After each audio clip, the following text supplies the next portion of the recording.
Chevella bus ప్రమాదంలో తాండూరుకు చెందిన 12 మంది చనిపోవడం బాధాకరమని బీఆర్ఎస్ మాజీ ఎమ్మెల్యే పైలట్ రోహిత్ రెడ్డి అన్నారు.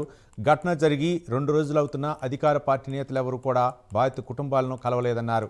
ముఖ్యమంత్రికి రాజకీయాలు, ఓట్లు తప్ప ప్రజలపై ప్రేమ లేదని విమర్శించారు. రోడ్డు పనులు వెంటనే మొదలు పెట్టకపోతే తాండూరు, వికారాబాద్ నుంచి పాదయాత్రగా వచ్చి సెక్రటేరియట్ను ముట్టడిస్తామని హెచ్చరించారు. చాలా చాలా బాధాకరం.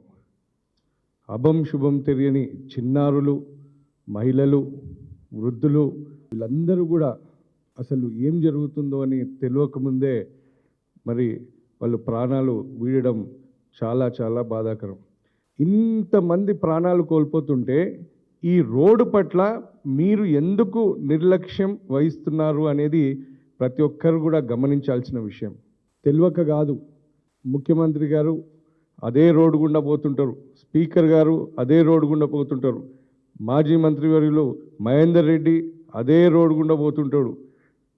అందరికీ తెలుసు ఎన్నిసార్లు మా నాయకులు వాళ్లకు కార్తిక్ అన్న చెప్పినట్టు మరి ఎన్నోసార్లు వాళ్ళకు చెప్పినా కానీ వాళ్ళు పట్టించుకోలేదు. ఎంత ఘోరం అంటే సంఘటన జరిగి 2 రోజులు కావస్తూ ఉంది. ఇప్పటి వరకు అధికార పార్టీకి సంబంధించిన ఏ ఒక్కరు కూడా ఆ కుటుంబాల దగ్గరికి ఇప్పటి వరకు కూడా ఆ కుటుంబాలను పరామర్శించడానికి వెళ్ళడం కానీ వాళ్లకు ఎక్స్గ్రేషియా ఇవ్వడం కానీ ఇవి ఏవి కూడా జరగలేదు. ఫుడ్ యాక్సిడెంట్ అనేది తాండూరుకి ఒక మరవలేని రోజు. తాండూరుకి సంబంధించిన 12 మంది చనిపోవడం చాలా చాలా బాధాకరం.